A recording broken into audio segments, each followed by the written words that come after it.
Pada saat memasuki awal bulan September, teman-teman pedagang mulai bertanya, bagaimana dengan tren pasar PP dan PE pada September ini?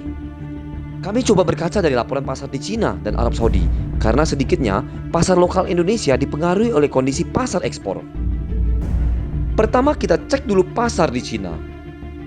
Rupanya bahan baku PP impor di sana menguat untuk minggu kedua berturut-turut, yang dikarenakan faktor sebagai berikut.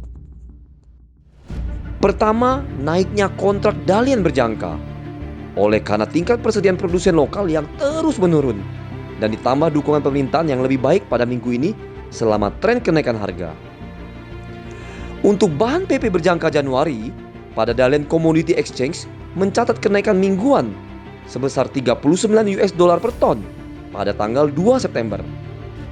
Dan sebuah laporan juga mencatat pasokan polyolefin secara keseluruhan dari dua produsen domestik utama di Cina mencapai 680.000 ton pada 2 September. Faktor kedua, membaiknya permintaan kargo impor di tengah apresiasi yuan terhadap dolar Amerika Serikat. Dan ditambah pasar yang telah memasuki musim ramai untuk aplikasi bahan baku PP selama September hingga Oktober. Jadi tolong dicatat, musim ramai aplikasi bahan baku PP ada di bulan September hingga Oktober.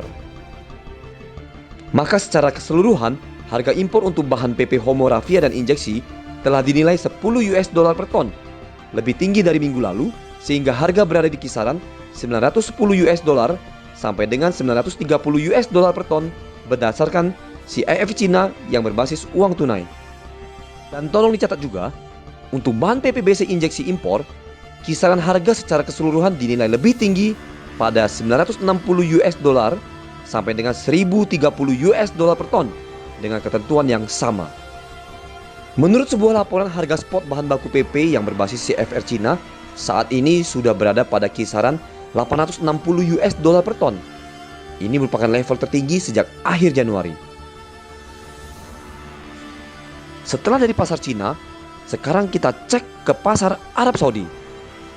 Rupanya produsen utama di Arab Saudi mendekati pasar PP impor di Cina dengan kenaikan bulanan sebesar 10 US dollar per ton untuk bulan September.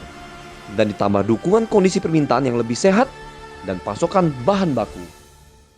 Jadi sebenarnya kondisi pasar di Arab Saudi tidak berbeda jauh dengan kondisi pasar di Cina. Apalagi baru-baru ini ada laporan positif dari Kementerian Kesehatan di Arab Saudi tentang adanya penurunan jumlah kasus COVID-19. Dan ini turut mendorong penguatan penawaran di sana. Semoga laporan ini semua bisa jadi salah satu acuan yang positif buat pasar PP dan PE di Indonesia. Selain itu, ada juga laporan bahwa diskusi harga untuk bulan September telah berlangsung pada minggu ini di Arab Saudi. Dan sudah ada dua produsen di sana yang telah mengumumkan penawaran mereka untuk grade PP dan PE, yaitu produsen yang melakukan pendekatan dengan harga yang menguat dan produsen yang lain menggunakan pendekatan harga stabil. Jadi, meskipun harga penawaran yang telah disampaikan tersebut kurang lebih sesuai dengan ekspektasi, tapi sedikit menunjukkan perlambatan pada laju kenaikan permintaan. Ini sih sebenarnya lumrah karena masih di awal bulan, jadi hitung-hitung masih dalam pemanasan karena terpengaruh hasil akhir perdagangan di bulan Agustus kemarin. Waktu itu, permintaan dalam kondisi moderat. Minat beli secara luas diredam di seluruh pasar oleh aktivitas yang lambat karena adanya jeda liburan Idul Adha di awal Agustus, serta pasokan yang memadai untuk sebagian besar kelas. Padahal, penawaran dari pemasok pada waktu itu cenderung lebih tinggi, sekitar 30 US dollar sampai dengan 50 US dollar per ton dari level sebelumnya.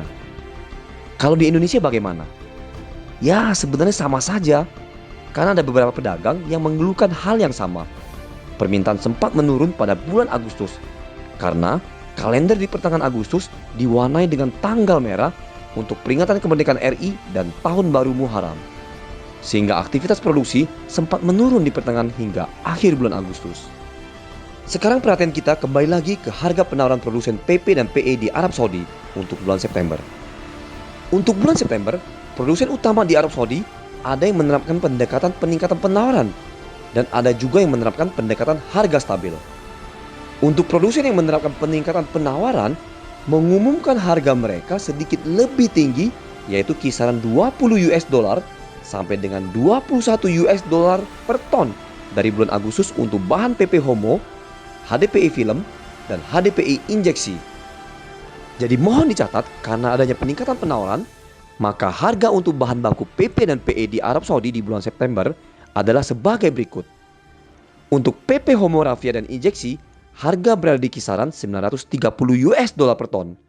Dan untuk PP Homo Fiber, harga berada di kisaran 967 US dollar per ton.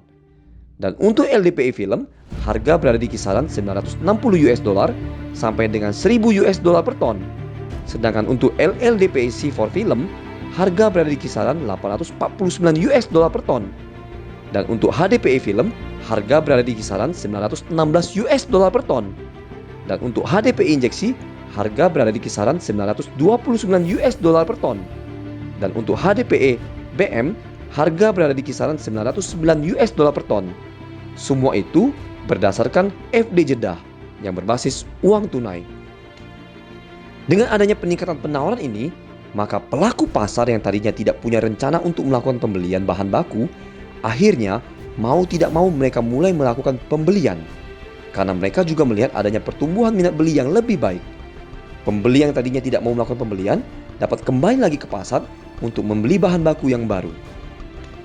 Sementara untuk produsen lokal lain yang memilih strategi pendekatan harga stabil tetap melanjutkan harga penawaran bulan Agustus supaya harga penawaran mereka lebih kompetitif pada bulan September, yaitu untuk PP Homo Raffia dan injeksi ada di kisaran 800 US dollar per ton. Sedangkan untuk HDPE film dan LLDPE C4 film ada di kisaran 870 US dollar per ton, dan semuanya itu berdasarkan FD Jeddah yang berbasis uang tunai. Dengan begitu, sebagian besar pelaku pasar di Arab Saudi sepakat bahwa sentimen pasar di sana membaik jika dibandingkan dengan bulan sebelumnya. Artinya, penurunan permintaan yang terburuk karena pandemi COVID-19 telah berakhir. Semoga laporan yang positif ini bisa jadi acuan bagi teman-teman pelaku pasar di tanah air. Jadi tidak selalu wait and see, namun bisa action. Dan action apa yang dapat teman-teman pelaku pasar lakukan di bulan September ini? Nanti ya kita diskusikan. Jadi segera subscribe channel ini dan cek kontak kami. Dan jangan lupa calling kami kalau mau lanjutkan diskusi.